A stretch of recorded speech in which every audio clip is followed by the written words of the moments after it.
Welcome back, guys. Welcome back to another Saturday with Sam, or just another talk session. Today we're going to be catching up a bit more and talking a lot more about goal setting and stuff I want to achieve for the new year in 2024 and whatnot. This year, compared to last year, I've decided to redo some of the way that I make my goals. I've released a video early last year called "How to Win at Your Goals," and that video was very. It was actually a good video. Honestly, it was a good video. I could watch it now, so it was a decent video. But the way that I outlined making goals is not necessarily the way that I would do that now. And now it's a bit more straightforward and a bit more lean. I don't think that it necessarily matters how you make goals as long as you're making decent goals. I would suggest that you make goals that you think are achievable. People sometimes make goals that they know they won't achieve just for the sake of saying, "Yeah, I'm a dreamer." Try and make goals that you actually think are achievable, and try not to make too many. I've made 11 goals for this year. So it sounds like a lot, but they only really come down to three different things. So the first thing is religion. The second thing is martial arts. The third thing is football, and I got the fourth thing will be YouTube. So four different things that those 11 goals are split into. So that's three goals essentially on average per subject or per strategy, or well, I don't even know what to say, per sector of my life. So I'll go top to bottom, and I guess I'll just read them out and we'll talk about them. We'll go, because I think my goals aren't, I don't think I'm that special. I think a lot of my goals will probably be very similar to maybe you guys, or there'll be things that you would probably thought about or cycled through. Maybe some not, but some of them, yeah. Become closer to Christ. That's the first one on the list. I think that being closer to God is it's the most fundamentally important thing you can possibly do with your life. Having a relationship with Jesus is, yeah, it's not something you can buy. It really is everything. I don't think there is much else. You could have a relationship with Christ, and okay, let me put it this way. I could achieve everything on this list except having a closer relationship with Christ, and would still feel horrible at the end of the year. But if I just became close to Christ, I will have some semblance of, maybe life ain't so bad. Life is pretty good. And it's more than just what people say. Usually when people talk about God, they talk about, I just think it's good for the morals, and I just want to be a little bit spiritual. No. It's because you need someone that knows more than you, that can help you on a daily basis. And you can have friends, you can have your family, but you need someone even higher than that. You need something, because your friends and your family, they can mess up. You need guidance in not only what you're doing, but why are you doing it. I was talking with a guy yesterday, and we ended up talking a little bit about religion and God. And he made a comment essentially saying oh, if someone managed to prove to me that God unequivocally does not exist, I'd be living life completely different. And then we kind of just had a little back and forth saying, yeah, we'd be probably doing this and this, if God unequivocally didn't exist. And that's because when you realize God exists, it puts a weight on you. It puts a weight that is okay, there's a reason that we're all here. If God doesn't exist, then there is no afterlife. If God doesn't exist, then I'm just existing. I'm just here for whatever reason. If you're atheist, it could be for a great reason, it could be for no reason. Morality is subjective. It is for whatever reason that you're here or you're existing. And so there's no reason for you to do anything. You can really just bumble about life doing whatever you want, whenever you want, because there is no purpose to it. There is no divine plan. There is no after action. There is no after this, what happens next. So for that and many more reasons, I'm sure I'll get into in later videos, you need to have a relationship with Christ. The next one is to be proficient in Muay Thai. So I've started combat sport. I released a video a while ago. It was like a little small, like 2-minute clip of me doing kicks, and then people were getting onto my kicks being really stiff. I've been stretching. Will people get onto the comment section again? I've been stretching. So I'm gonna be more proficient in Muay Thai. I don't want to like be a fighter or anything. I'm way too old to have started Muay Thai and to try and have aspirations to become a fighter. So I think that's probably past me. But just to learn combat sports, get really into the sport, I think it's really good. I think that is something that I really want to do. I do like Muay Thai, I do like combat sports, and I want to get more involved. I want to get more involved into just other things in life. I think I know that once I can start to get combat sports down, it will probably change me in a certain way that I'm very open to being changed. So there's that. And I do think every guy should learn some form of combat sports. It gives you a level of safety. It gives you a level of assurance that you just can't get, really. Like, let's say I was carrying a knife with me, hypothetically. Oh, sorry. I may be secure because I have a knife with me, but if something were to break out, my options are literally kill him, literally kill him, or nothing. Like, once you bring out a knife on someone, like, is you either gonna kill me or I'm gonna get you for pulling a knife on me, right? So, and I don't believe in all this like waving knives around for like whatever. Like, if you bring a knife on someone, like, don't be bringing knives on people you don't want to kill. That's very bad. You shouldn't do that. You shouldn't bring a knife on anyone. I don't promote that. But I'm saying that people who do bring knives, like, yeah, I don't like people who bring knives are like, oh, like they hold their belt, like, what, and then they bring out a knife and then they don't do anything with the knife. It's like, what is it, a wand? Like, you should point it and wave it in the air, like it's meant for something. But that's besides the point. You would feel secure. You're only in that knife. You wake up, you don't have your knife on you. Where's my security? Where's my protection? You feel vulnerable. You know, whenever you're separated, it's literally like you don't really have security. But let's say you're good at BJJ or martial arts and something happens. It's like, there's a very long list of things. It's not immediately I'm gonna kill you. It's like, okay, try and pacify the situation. Okay, situation can't be pacified and you're aggressive towards me. One, I can defend myself, and maybe you'll calm down when you realize you can't hurt me. Okay, you're not gonna calm down. Maybe if I give you a couple of leg kicks, nobody gets knocked out from a leg kick, but maybe a leg kick, and you'll think, okay, I don't want to fight anymore. Things like that. You could progress it. Maybe you get him into, you go into full mount when you were on top, and then you kind of just subdue him. It's like, you know, there are levels that you can go before saying, the ultimate thing is I'm just gonna choke you out unconscious. You know, like it is better. It's better to know combat sports. The next one, run 300 miles. I've had this goal for 3 years straight. Every single year I have failed it for one reason or another. It's not. I do run 300 miles in a year, but this isn't necessarily talking about like running and like playing football and stuff. This is like cold hard running, road running, like on like the Strava app. Proper running. I don't really like proper running, and I prefer to do other types. So if I do like a hill sprints, I guess I have those over the counter towards the distance, but they don't because they're not proper, just straight road running. So that is something I definitely want to get done this year. The next one, do 1,000 kick-ups. I don't know. I was a bit, confused about setting this goal because I feel like if I do 1,000 kick-ups, it would mean I have a certain level of ball control.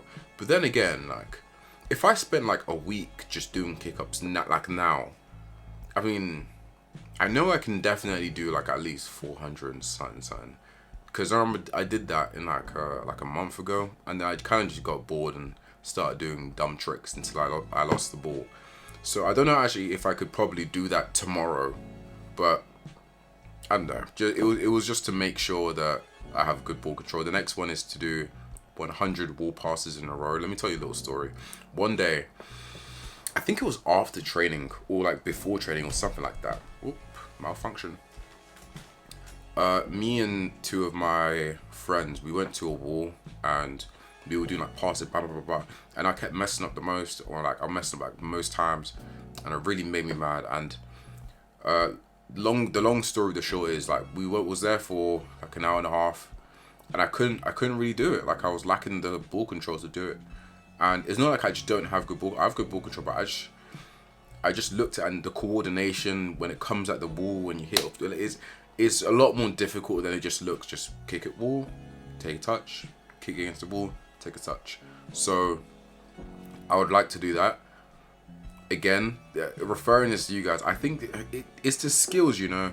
Your New Year's resolutions, or your resolutions in general, they should have some. They shouldn't be like. I mean, am I gonna sound hypocritical when I say this?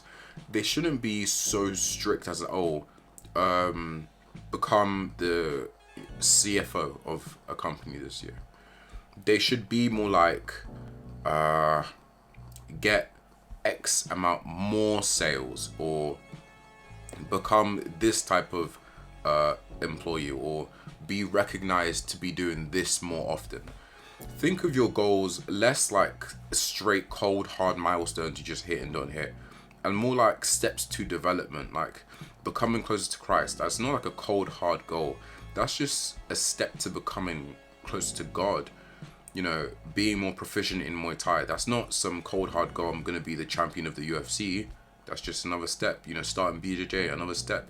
Running 300 miles is just another step, just to become fitter. 1,000 kick-ups, 100 wall passes. These things, it's just another step to increase the ball control. Think of your goals as more steps to where you want to be. You don't just want to make your goals just your end goals. Like, unless you're really close to the end game of what you want to do in life, you don't want to set goals that are literally your end goals, because then you're going to be either chasing them for a very long time, and having a goal that you're chasing for a very long time isn't bad, but it can get really stale, and it can feel like you're not making progress when you are making progress. And so that is that can be very demotivating, and it can cause you to lose focus. But if you have like a lot of miniature baby steps, you can start ticking them off. You can see the progress to get to that goal.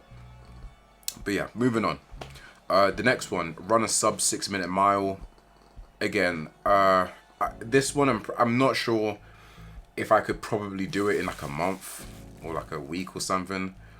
Just because I don't road run that much, I don't know how quickly these will be done. But a sub 6 minute mile, that I don't imagine that would take me that long to get done. My fitness is alright. My fitness is alright. Next one, run a 7 mile run in 49 minutes. That's a 7 minute pace per mile. That one would take me longer, but it is very achievable. Just be consistent. After that, reach 20,000 subscribers. This one, you guys better get subscribing. But yeah, reaching 20,000 subscribers is a big goal, but step by step. The next milestone, I guess, is 1,000 for this channel. I'm on about 650 right now. So the next milestone is 1,000, but I guess 20,000. I feel like if we go in like a slopey, like a snowball effect, we can achieve it this year. 20,000 subscribers. Get my license. Yes, I need to get my driving license this year, and to play 35 games. So playing 35 games of football. That could be like league games, cup games, but 35 games, with a club. That is basically it. Moreover, I just want to like emphasize that these are all like, I don't say they're boring goals, but they're very like bog standard goals. And you might have some bog standard goals. I go, yeah, like, because none of these goals sound particularly like enthralling or impressive personally, but I feel like they're just good steps to go through. Last year I set a lot of massive goals, and I ended up having to sacrifice my time because not all of the goals were achievable, and I didn't realize that until I set the goals. And I have a rule: you can't erase the goals. Once they're written in ink, they're done. Like, I can't just go and start scribbling them out saying, oh, like, that doesn't make sense 3 months down the line. No, it's there. Like, so I have to make goals that are, to my knowledge, good goals to make. So these don't sound like great goals, but I'm telling you, if I meet all of these goals and I set goals next year and I meet all of those goals, you will look back at Mr. Egbe and think, wow, like this guy's gone clear. But yeah, these are the goals. This year I really want to inspire. I really want to knuckle down on my motto: inspire, believe, and live. I really want to knuckle down on that. I do believe that is my philosophy to life. I think step one is to inspire. I think everyone should be inspiring. Being inspirational to someone or to multiple people, it's not like a one-way ticket. Like, oh, if I inspire you, that means you aren't inspiring. It's like, if I inspire you, you can inspire someone else that in turn inspires me. It's like a circle. It can loop around for everyone. And so I honestly think that being inspirational is a key core, because the easiest way, and I won't say the easiest way, but the best way to be inspirational, authentically inspiration, not like these like guru, YouTuber, motivational people that just say things in a shouty voice. When you get up at 6 a.m. in the morning, please, sir, this is not what I'm looking for. I don't like this. But the actually inspirational people who make you think and go, I can do this. Like, you ever looked at someone and gone, I've seen what this guy did. I can do this. Like, when people watched Michael Jordan's documentary, The Last Dance, like, he wasn't really telling people to, like, you know, go out and do this. But like, I'm sure after you watched it, you might have gone, damn, like, I think I can achieve my goals. If I just apply myself and have the right mentality, I think I can achieve my goals. That's the type of mentality and that's the type of inspiration I'm looking for. Because I do believe that, one, I have the power to be inspirational. I actually think I am inspirational right now. I know I'm inspirational. I know I inspire people. And it's up to me to inspire more people. It's up to me to inspire people even deeper than I do now. And the best way to be inspiring, I've known this from like when I was like 12. The best way to inspire someone is to do it. Because let's say you and your friend want to be actors from young, like when you're kids, you're actors.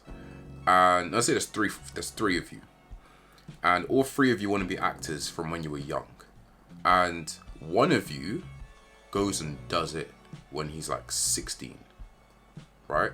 And the other one like just says, we can do it, guys, we can do it, and he does all the motivation things. You're gonna look at that friend and think, yeah, he's a positive guy, the guy that says we can do it, he's so positive, like he's great for us, he's great for the mentality of the group. But whenever you think about, can I really do this? Somewhere in the back of your mind, that first friend that did that at 16, he's gonna make you think like, he came from the same place as me, and he did it. I can also do that. Like, I can do this. That's the type of inspiration I'm looking for. Maybe not necessarily directly, but that's the type of inspiration. The inspiration where you're like, this guy went out, said he was gonna do something, and he did it. Or at the very least, he came really close and tried. So there's that. The second one is to believe. Believing is very hard, especially when you're on a little bit of a losing streak in life. And to be honest, I am on a little bit of a losing streak in life. But there's no need to get mad. If you lose, that means you can go, you can recoup, you can try again, and you can come back later and be better. So I don't mind being on a bit of a losing streak in life, but I do believe, but I want to believe deeper. I'm a bit, how do I say this nicely to myself? I'm a bit cracked, you know, like in the head. Like I'm not like delusional, but like I am kind of a little bit delusional in some of the things I say and do. I was told this by like a friend the other day, like, oh, you know, you kind of say things that you believe it, like you say some delusional stuff and you believe it wholeheartedly. And I'll be honest, like I thought at the time, but yeah, I do. But I want to go deeper to that. I want to go like slightly, a little bit more cracked this year. But I think belief, I don't really struggle with that much. And to living is very difficult, especially when you're focused on trying to create things and trying to perform for people. A lot of people can forget to live. So I need to learn to live this year. Wrong. That's not what I mean. I need to get back to living because I have a hard time balancing. I have a hard time balancing like a really good social life with like all these other things.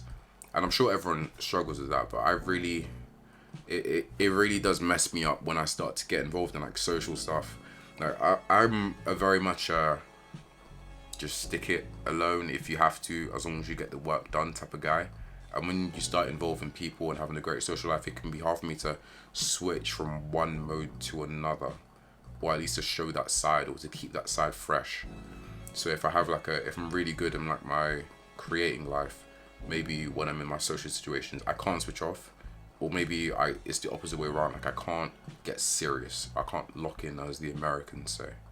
So I find it hard to have that division. And so usually I just cut away the social aspect or the living aspect, because you would rather be successful than freaking going about doing what have you. No, like crack, like blimey, mate. You would rather do it. You'd rather be the one that can get things done. You'd rather be the one that can strive and achieve than the guy that can just go and have a great social life. So at least in my eyes. So I would usually just cut off the social aspect. But I need to not do that. I need to try and keep as much social aspect as I can, just because it's apparently healthier. I can't give you conclusive evidence, but apparently it's